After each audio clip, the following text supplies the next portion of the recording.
A lot of people have been questioning how could this have possibly happened in Israel? What kind of intelligence failure could have led to this sort of massive attack from Hamas across Israel's borders?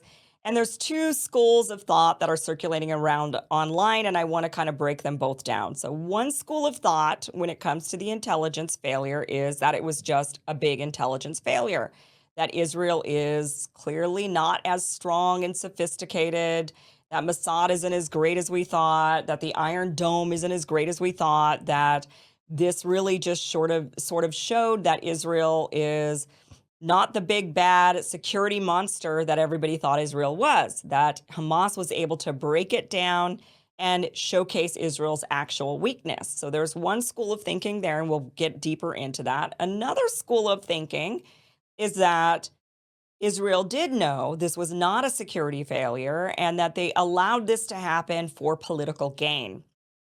And there's reason to think there was some political gain in this, not just conspiracy theory whack, like, oh gosh, they're trying to say that Netanyahu knew about this and this is some weird conspiracy theory stuff. But there's actual reason to believe that maybe potentially warnings were ignored purposefully. They were put on the back burner because it would be politically expedient if there was actually something to happen.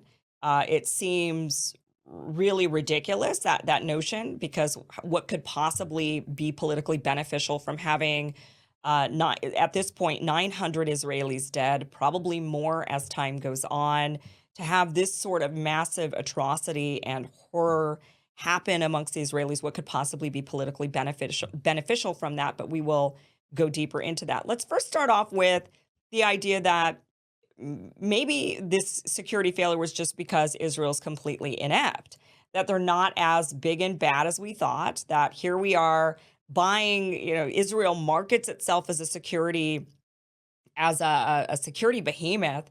They actually sell their software and their security developments to foreign countries and companies. They're very proud of their ability to have a lot of security. When you fly into Israel, which I've done it once, flying in, once you hit Israeli airspace, things get really serious. They say you cannot stand up and go to the bathroom. If you stand up and go to the bathroom, you are going to be viewed as a security threat, and the agents on board will take you down, and the plane will be rerouted to an entirely secure facility, and you'll basically ruin everyone's trip to Israel if you stand up just to go to the bathroom. So they take their security extremely seriously, even when flying in. If you fly into Israel also from the United States, you're going to go through an extra layer of security. So you already go through annoying, right? We all go through this airport security.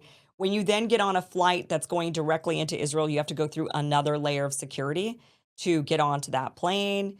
And then when you're in the air and you're approaching Israel, things get very serious. So they take their security really, really seriously. So how is it possible that they were just completely duped and taken off guard in this way, to where for hours upon hours, Hamas was able to attack Israeli citizens in various different points all across Israel, including targeting military bases, police stations? How is this possible? How could there be such an intelligence failure? Are they that inept? A couple of things that lead us to believe that maybe they are just that inept when we're looking at it is, for one, the fact that Hamas still exists at all. We have seen over the years. Now, Hamas was created in 2006 and has thrived throughout Gaza. We see Israel carpet bombing Gaza. We see this happen fairly regularly. Thousands of Palestinians have been killed at the hands of Israelis. If the Israelis truly had the security systems that we were led to believe they had, why wouldn't they just be able to target Hamas completely inside of Gaza and take them out? Very specific targeted attacks, rather than bombing schools and hospitals and apartment buildings and news outlets. Why is it that they're just bombing indiscriminately buildings? Why, if they had really amazing security and intelligence, they would be able to pinpoint Hamas. They would know who Hamas is, who all the players are, and they'd be able to take them out rather than taking out children and women and elderly at the same time. So there's that.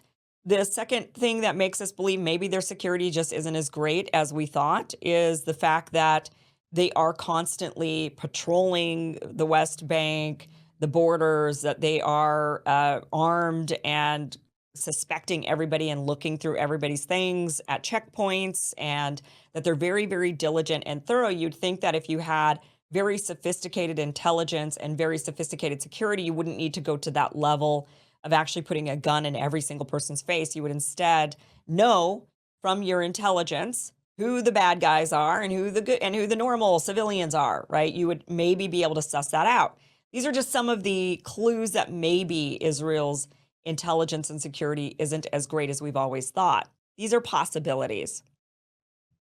Also, the fact that they go to great lengths to keep the Palestinian people uh, like quarantined off in Gaza and in the West Bank, not allowing a lot of movement there. Again, if you had really sophisticated security, like even the United States claims to know who's on the terrorist watch list, then maybe you would be able to know who the bad guys are and who the good guys are, or who the civilians are, if you don't want to think anybody's a good guy, I suppose.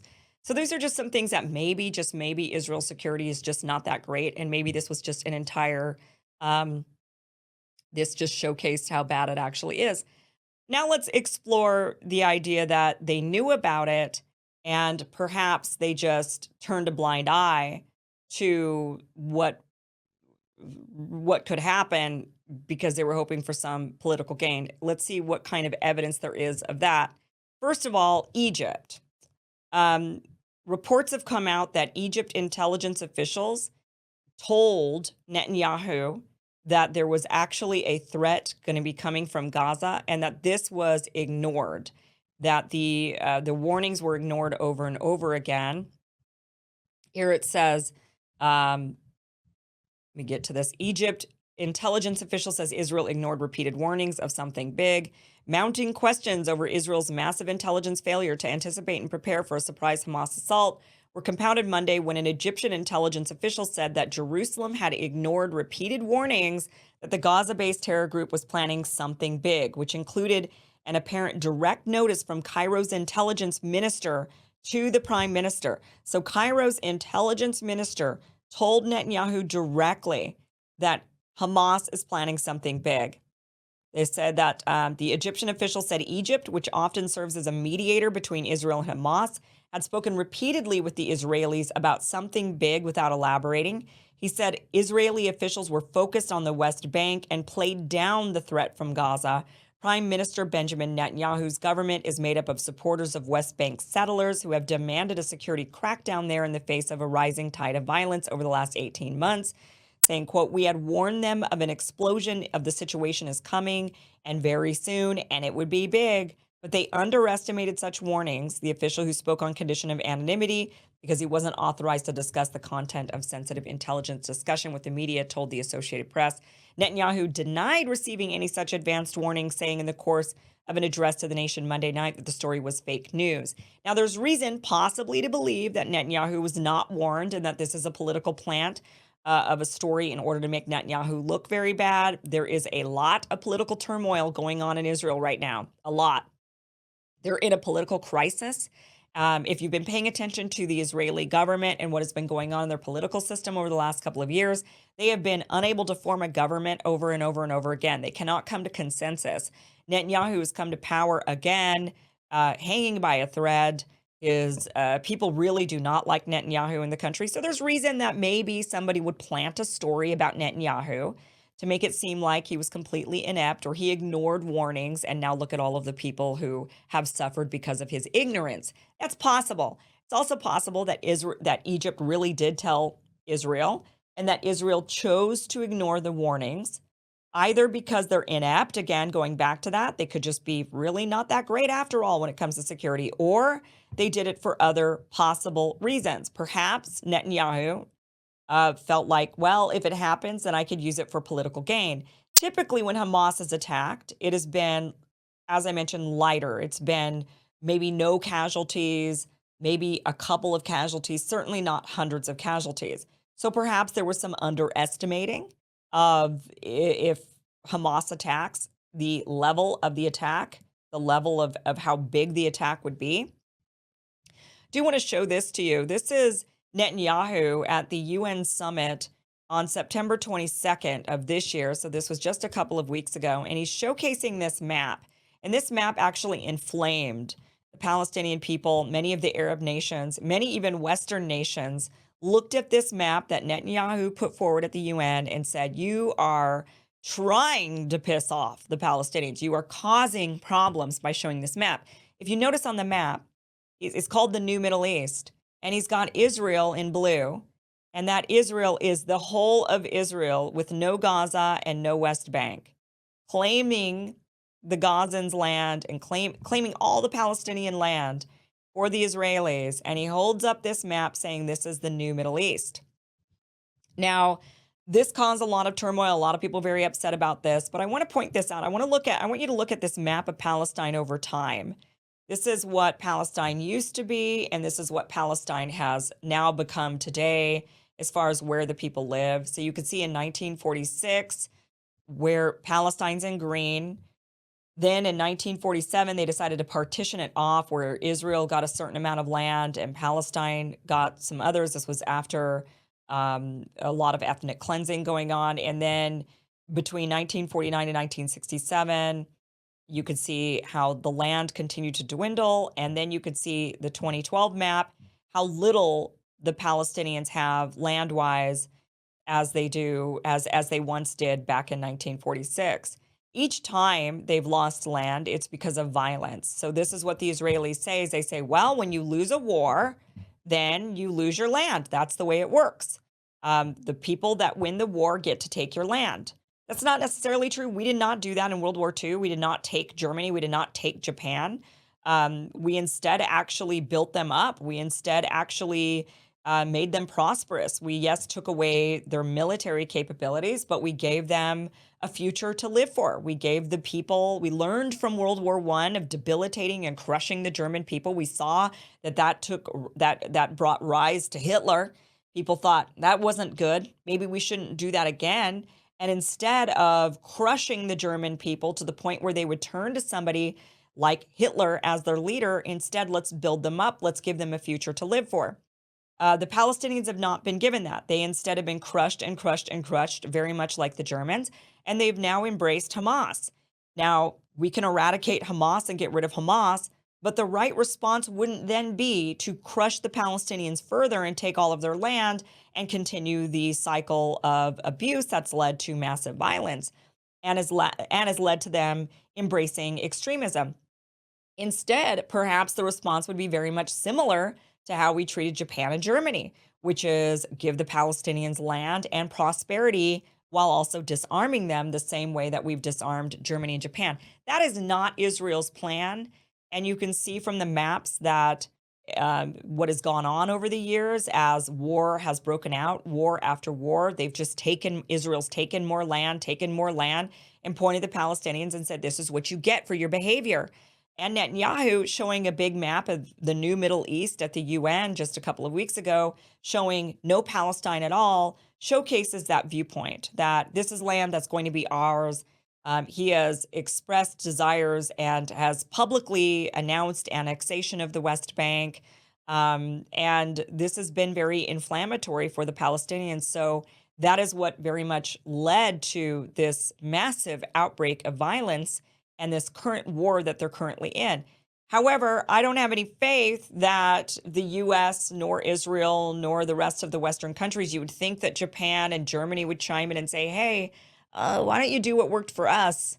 Why don't you do the same thing for the Palestinians? I don't really have any faith that's going to happen. Instead, I do believe that the plan is ultimately to take over all of the land.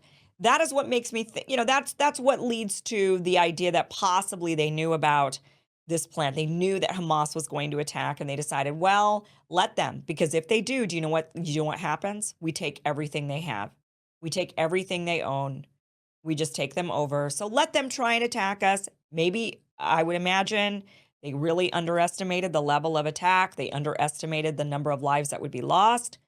But it wouldn't surprise me if in this very tense political time, The Netanyahu government wanted to gain some sort of win for their supporters, and that would be to completely annex the Palestinians' land. And the only way they were going to get any support on the international stage was by there being some sort of violence that would lead people to say, yep, okay, take it. That's what they deserve. They're barbarians. Take their land. They don't deserve it.